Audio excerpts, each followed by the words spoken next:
समाजकारण, राजकारण आणि संस्कृती यांची उत्तम सांगड घालायला ज्यांना जमले ते म्हणजे सेवेच्या ठाई तत्पर नेतृत्व आमदार संदीप दिवाकरराव जोशी.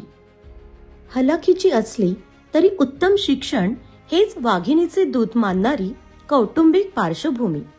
शिक्षकांच्या न्याय व हक्कासाठी सतत लढणारा आवाज म्हणजेच शिक्षक आमदार श्री दिवाकरराव जोशी. माझ्या हयातीत माझा मुलगा राजकारणात येणार नाही असे आधीच घोषित करणारे दिवाकर जोशींनी आपल्या तत्वांशी कधीच तडजोड केली नाही.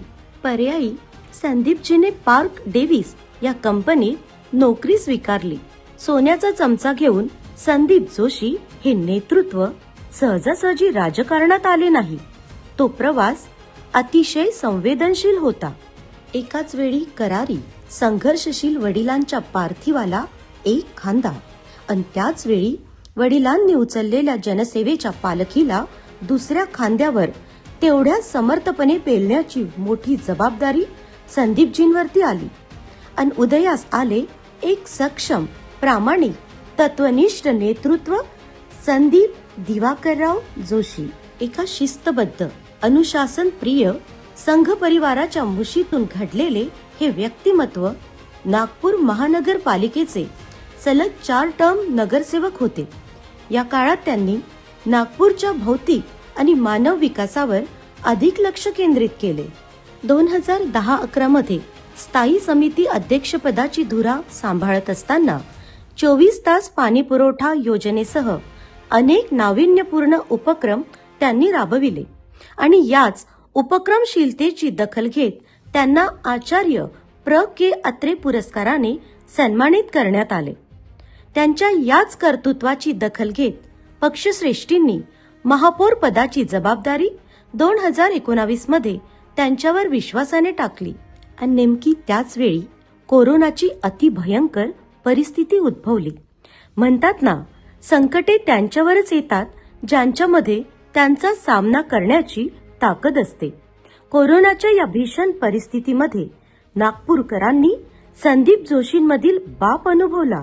300 परिवाराचे कायमस्वरूपी पालकत्व स्वीकारून 22 वर्षांपर्यंत त्यांच्या मुलांचा पूर्ण खर्च आणि मुलगी असेल तर तिच्या लग्नाचा खर्च सेवा उपक्रमातून ते अविरत करत आले आहेत. श्री देवेंद्र फडणवीस यांनी सुरू केलेल्या झेप सामाजिक संस्थेच्या जबाबदारीसह स्वर्गीय गंगाधरराव फडणवीस डायग्नोस्टिक सेंटर मार्फत रुग्णसेवा हीच ईश्वर सेवा या भावनेने सर्व रुग्णांना अत्याधुनिक वैद्यकीय सेवा देण्यासाठी ते कार्यरत आहेत.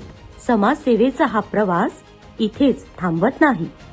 श्री सिद्धिविनायक सेवा फाउंडेशन अंतर्गत पौष्टिक दीनदयाल थाळीच्या माध्यमातून अवघ्या 10 रुपयांत दररोज तब्बल 1500हून अधिक लोकांना शासकीय वैद्यकीय महाविद्यालय नागपूर येथे नियमित अन्नदान होते.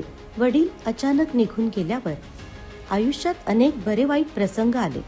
मात्र पत्नी देवयानी यांची खंबीर सोबत, दूरदेशी असली तरी बहीण संपदाचे प्रेम, आईचे संस्कार आणि मित्रांची साथ संदीपजींना अधिक मजबूत करून गेली. आईनंतर संदीपजी घाबरतात ते फक्त लाडकी लेक मानसीलाच. लेकीसाठी अत्यंत भावूक असणारा हा बाप समाजातील लेकी आणि लाडक्या बहिणींसाठी मात्र भक्कम आधार आहे आणि मित्रांसाठी तर शब्दांचा पक्का आहे. कुस्ती आणि बॉडी बिल्डिंग अशा अनेक क्रीडा असोसिएशनचे पदाधिकारी असले तरी राजकीय सारीपाटावरती देखील ते हार जीत तेवढ्याच खिलाडू वृत्तीने स्वीकारतात. श्री नितीनजी गडकरी आणि श्री देवेंद्रजी फडणवीस यांच्या निवडणूक काळातील संदीप जोशी मात्र पाहण्यासारखेच असतात. कार्यक्रम अंगावर घेणे आणि ते यशस्वी करून दाखविणे यात त्यांचा हातखंडा आहे. मित्राच्या याच कार्यतत्परतेची दखल घेत 2025 मध्ये आदरणीय देवेंद्रजींनी त्यांना विधान परिषदेवर घेतले. नागपूरचा आवाज आता अधिक बुलंद झाला असला तरी देखील आमदार संदीप जोशी यांच्यातील प्रामाणिक जनसेवक, जमिनीवरचा कार्यकर्ता, कला आणि कलाकारांचा सन्मान करणारे आणि स्वतः देखील अनेक ऐतिहासिक भूमिकेत रसिकांच्या पसंतीत उतरलेले राजबिंडे रंगकर्मी, आकाशाला गवसणी घालत जमिनीशी घट्ट नाळ जुळवून ठेवणारे हे सहृदयी कर्तृत्व, कणखर नेतृत्व जनसामान्यांना कायम आपले वाटते. विदर्भ पुत्र आदरणीय आमदार संदीप दिवाकर जोशी आज शिवपरिवारात अनेक थोरा मोठ्यांच्या साक्षीने आपणास सन्मानित करताना आम्हाला मनस्वी आनंद होत आहे.